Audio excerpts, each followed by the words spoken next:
Media మిత్రులందరికీ ధన్యవాదాలండి. అదే మరి హిందూ ప్రజలందరికీ, ముఖ్యంగా హిందూపూర్ శాసనసభ్యులు అయినటువంటి మా నందమూరి బాలకృష్ణ గారికి, పెద్దలు వాళ్ళకి ధన్యవాదాలు. మీకంటే వయసు వచ్చిందా? ఇప్పుడే స్కూల్ పిల్లలు వస్తారని చెప్పా, మీకంటే వయసు వచ్చిందా? పెద్దలు పెద్దలు గుర్తుగా వీపులు పడిపోయినారు. అవున తర్వాత ఈరోజు ఆ రోజు వచ్చి గౌరవపూర్వకంగా బాలకృష్ణ గారిని కలిస్తే సార్ ఆ రోజు ప్రపోజల్ ఒకటి చేస్తే బాగుంటుందని చెప్పి ఆ రోజు ఇమీడియట్గా సార్ ఆ రోజు కమిషనర్ గారు అందరూ కలిసి ఇక్కడికి వచ్చాము సార్. వచ్చిన వెంటనే ఫాలో చేయించడానికి చాలా మంచి కార్యక్రమం. నాకు వస్తుంటే కూడా ప్రజలందరూ కూడా అంటున్నారు, బాలకృష్ణ గారి హయాంలో, బాలకృష్ణ గారి నాయకత్వంలో హిందూపూర్ ప్రజలందరికీ ఎప్పుడు మంచి జరుగుతుంది. ఉమ్మడి ప్రభుత్వంలో అన్ని మంచి పనులు చేసుకుంటూ ముందుకెళ్తున్నారు. చాలా బ్రహ్మాండంగా అభివృద్ధి అనేది ఈ ప్రభుత్వం జరుగుతుందని చెప్పి అందరూ తెలియజేసుకుంటూ, అంటే మీ ప్రభుత్వం కుటుంబ ప్రభుత్వంలో ముందుకెళ్తుందని చెప్పి తెలియజేసుకుంటూ, ఆయన ప్రత్యేకంగా ఎన్నో ఏళ్ల కళ ఈ ప్రజలందరికీ సో ఖచ్చితంగా ముందుకెళ్తున్నందుకు బాలకృష్ణ గారికి ధన్యవాదాలు తెలియజేస్తున్నాను. सर्वेषां गणभवतु सर्वे सन्तु सुखिनः सर्वे सन्तु निरामयाः सर्वे भद्राणि पश्यन्तु मा कश्चित् दुःखभाग् भवेत् लोकाः समस्ताः सुखिनो भवन्तु सर्वे जनाः सुखिनो भवन्तु समस्त सन्मङ्गलानि भवन्तु. ఓం శాంతి శాంతి శాంతి. ఇది ప్రత్యేకంగా అహూడా వారికి కృతజ్ఞతలు చెప్పుకోవాలి. ఎందుకంటే మీరు చేస్తుంది ఇక్కడ హిందూపూర్ మొదటి ప్రాజెక్టు. సో దైవ కార్యం అంటే ఇక వాళ్ళకి అంటే ఆర్థిక ప్రణాళికలు రూపొందించే మా ముఖ్యమంత్రి గారు ఉన్నారు, ఆయన చంద్రబాబు నాయుడు గారు, ఎండోమెంట్స్ డిపార్ట్మెంట్కి అయితేనేమి, అహూడాకి అయితేనేమి, అలాగే బ్రదర్ తమ్ముడు పవన్ కళ్యాణ్ గారు ఉన్నారు. వాళ్ళిద్దరి నాయకత్వంలో ఈ ఉమ్మడి ఈ యొక్క ఏదైతే ఈ యొక్క ప్రభుత్వం ఉందో, ఎన్డీఏ ప్రభుత్వం, కూటమి ప్రభుత్వం, ఈ ప్రభుత్వం ఇటువంటి కార్యక్రమాలు కేవలం ఇప్పుడు ఒక దైవత్వం అందుకు ఒక ఇది ఉండాలి, ఆధ్యాత్మిక చింతన మనిషికి. ఇప్పుడు దానికి ఏమి చూడక్కర్లా, ముహూర్తాలు గిరతాలు ఏవక్కర్లా. ఇందాక అదే నాను ఇదేంటంటే సంకల్ప బలీయం. అదే వినాయకుడే ఆయనే చేయించుకుంటున్నాడు ఈ కార్యక్రమం. అందరూ బాగుండాలని మనస్ఫూర్తిగా కోరుకుంటూ ఈ మత్తరం కార్యక్రమంలో సహకరించినందుకు అహూడా వారికి, అలాగే నేను నా చేతుల మీదుగా ప్రారంభించినందుకు నా అదృష్టంగా భావించి నేను సెలవు తీసుకున్నాను. హైదరాబాద్ కూడా చైర్మన్ వరుణ్ గారికి, అలాగే మన అహూడా ఈ దుష్యంత్ గారికి, ఈజీ గుర్తుపెట్టుకోవడం పేరు,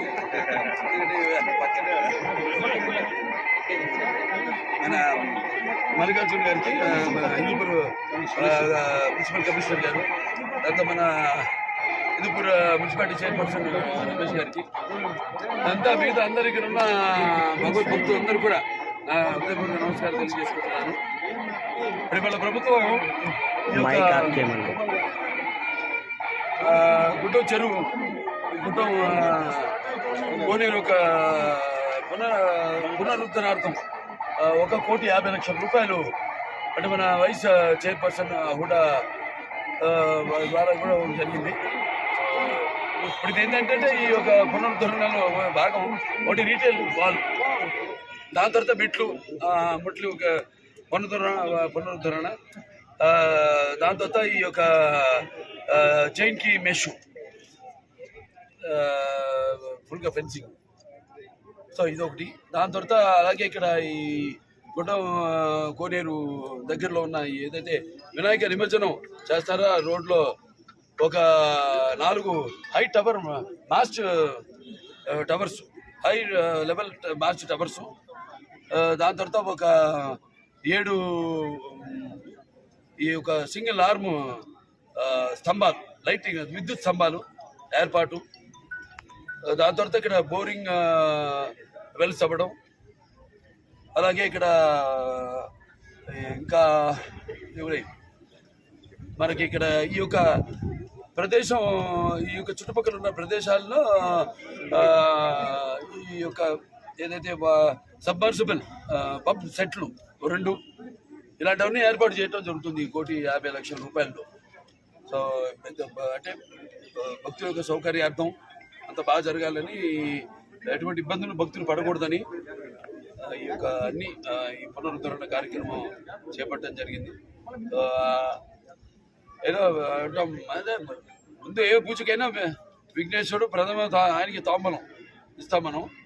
అంటే గజభక్త ఆయన ఆశీస్సులు అందరిపై ఉండాలి. ఇప్పుడు ఎటువంటి భక్తులతో కూడా సమన్వయం పాటించి, అది ఇంపార్టెంట్. మెయిన్ భక్తి ఉంటుంది కానీ నేను ఎప్పుడు కోరుకునేది ఒకటే, ఎప్పుడు ఏ పూజ నేను బాగుండదు పూజ చేస్తాను, అందరు తెలిసిన విషయం నేను చెప్పుకోగలను దాని గురించి. కాకపోతే ఏంటంటే శాంతి మంత్రాలు అంటే అష్టమస్తకమయ తమసోమ జ్యోతిర్గమయ మృచోర్మ అమృతగమయ ఓం సరిశాంతి శస్తిర్భవతు సరిశాం శాంతిర్భవతు సర్వశాపూర్ణ భవతు ఓం శాంతి శాంతి శాంతి శంభో శివ శివ శివ శివ శివ శివ నారాయణ నారాయణ నారాయణ స్వస్తి ప్రజాభ్య పరిపాలిత న్యాయ మార్గ